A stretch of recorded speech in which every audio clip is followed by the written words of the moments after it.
So in our Star Wars diorama line, we can kind of continue to sort of search the galaxy, so to speak, for, kind of interesting scenes that we can kind of bring to life. And we've definitely chosen some unusual ones to interpret, and some classic pieces like the,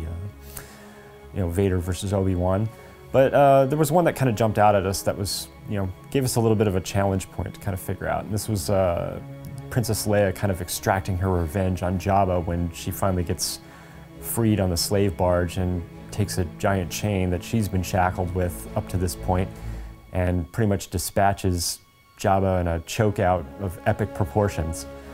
So we decided to do this diorama that pretty much captures that moment and really gives Princess Leia a pretty iconic superhero kind of outlook in the scene, which maybe takes a little creative license on the issue, but I think if you're going to choke out a giant 2-ton monster, I think you probably got to look a little more heroic than not in order to accomplish that. So it's a nice all sculpture presentation. It sits on a nice presentation base. Really the centerpiece, Jabba, is almost the base in and of himself because Princess Leia is sort of standing on top of him, leaning back with a chain,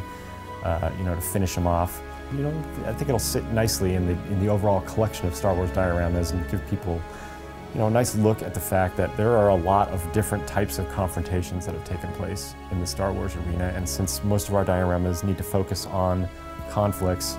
we're kind of stretching the definition of that by finding subjects like this to represent.